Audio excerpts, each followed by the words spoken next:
لاہور میں ہی جو ہے وہ لاشیں گرا دینی چاہیے تھی تاکہ لوگ یہاں تک پہنچے ہی نہیں. اور پھر ساتھ وہ واضح الفاظ میں پہلے رانا کہتے ہیں کہ رانا صاحب کو ہمیں جواب دینا پڑتا ہے, پھر ساتھ فوری چینج کرتے ہیں کہ نہیں منسٹر صاحب کو ہمیں جواب دینا پڑتا ہے. اب یہ پہلی بات تو یہ ہے کہ اس کال ریکارڈنگ کی فورینزک رپورٹ ہونی چاہیے, اس کا فورینزک ٹیسٹ ہونا چاہیے کہ کیا آیا واقعی یہ کال جو ہے یہ ٹھیک ہے یا فیک ہے. اور کیونکہ یہ کوئی چھوٹی بات نہیں ہے, ریاست اپنے ایک ریاستی ادارے کے ذریعے پاکستان کے نہتے شہریوں کی لاشیں سڑکوں پہ گروانا چاہتے ہیں. کس وجہ سے؟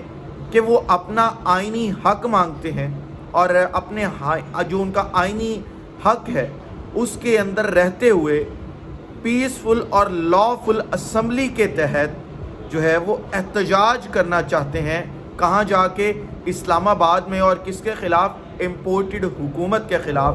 اور امپورٹڈ حکومت اب اپنے ہی شہریوں سے اپنے ریاستی اداروں کو اپنا کارندہ بناتے ہوئے ان سے ان کے تمام اختیارات چھینے گی, ان سے ان کا جو بنیادی حق ہے, فنڈامنٹل رائٹ ہے, جو انہیں آئین پاکستان بھی دیتا ہے اور جتنے بھی انٹرنیشنل لاز ہیں وہ بھی دیتے ہیں, یہ اب آئینی حق چھیننا چاہتے ہیں.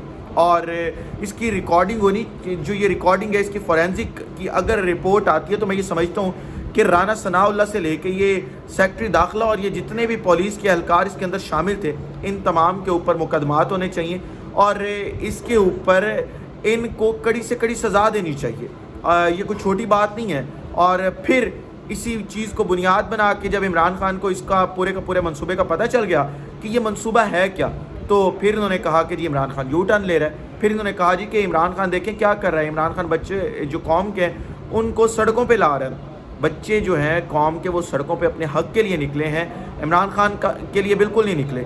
میں یقین مانے آپ کو, میں آپ کو گارنٹی سے یہ بات کر رہا ہوں کہ جتنے بھی لوگ لانگ مارچ کے لیے نکلے تھے یا نکلیں گے, کیونکہ جو آنے والا لانگ مارچ آپ اس کال ریکارڈنگ میں سن رہے ہیں اس کے اندر واضح کہا گیا ہے, پالیسی دی گئی ہے کہ آپ نے کس طریقے سے ان کو ٹیکل کرنا ہے, آپ نے کس طریقے سے اپنی چیزیں لے کے چلنی ہیں اور کس طریقے سے پھر آپ نے تشدد کرنا ہے. اپنے جو آپ کے سول کپڑوں میں لوگ ہیں ان کو ارد گرد لگانا ہے تاکہ ویڈیوز نہ بن سکیں. یہ تمام چیزیں یہ اب میں سمجھتا ہوں کہ سوشل میڈیا اور جو ہمارے یوٹیوبرز ہیں اور سوشل میڈیا ایکٹیوسٹ ہیں ان کو ان تمام چیزوں کے اوپر بھی جو ہے وہ نظر رکھنی ہوگی.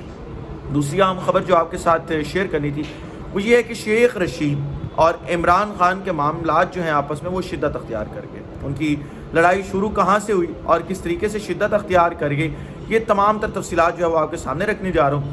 شیخ رشید وہ بندہ ہے جس نے ایک بڑا لمبا عرصہ عمران خان اور عمران خان کی جماعت کے ساتھ گزارا اور بہت زیادہ جو ہے وہ بینیفٹس بھی حاصل کیا. ایک سنگل پرسن کی پارٹی آپ یہ دیکھیں اور اس نے وفاق کے اندر وہ وزارت انجوائے کی جو میں یہ سمجھتا ہوں کہ جو بڑی جماعتوں کے سربراہان ہوتے ہیں جن کے 20-20 25-25 MNAs ہوتے ہیں وہ وزارتیں جو ہے وہ انجوائے کرتے ہیں. اب اس شخص نے عمران خان کو کس طریقے سے لانگ مارچ میں اکیلا چھوڑا جو بڑی بڑی باتیں کرتا تھا اور کس طریقے سے ریاست کو جواز پیش کیا کہ وہ یہ تمام چیزیں کرے, کنٹینرز لگائے, آنسو گیس کے شیل پھینکے, اس کے بعد ربڑ کی گولیاں چلائے. ان تمام چیزوں کا جواز تو دراصل جو ہے وہ شیخ رشید صاحب نے ریاستی اداروں کو دیا یا ریاست کو دیا یا وزارت داخلہ کو دیا. اس سے پہلے تو کسی قسم کا بھی جواز جو ہے وہ ریاست کے پاس نہیں تھا. ایک پیسفل اور لافل اسمبلی تھی اور ایک پیسفل پروٹیسٹ کی ہمیں آئین پاکستان اجازت دیتا ہے. شیخ رشید کا وہ بیان اٹھا کے دیکھیں جس میں اس نے کہا کہ یہ خونی مارچ ہوگا, یہ لانگ مارچ نہیں خونی مارچ ہوگا. اور اس خونی مارچ کے بیان کے اوپر آپ نے دیکھا کہ اس کے بعد پورا پروپیگنڈا ہوا, اس کے بعد پوری چیزیں جو ہے وہ ڈیزائن کی گئیں. اب آپ ذرا یہ دیکھیں کہ وہ شخص جو خونی مارچ کی دھمکیاں دیتا تھا لانگ مارچ کے دن اپنے گھر سے نہیں نکلا. اور اسی چیز کو بنیاد بناتے ہوئے عمران خان نے اب ایک بہت بڑا فیصلہ بھی لے لیا ہے اور وہ فیصلہ بھی آگے جا کے آپ کو بتاتا ہوں ویلاگ کے آخر پہ.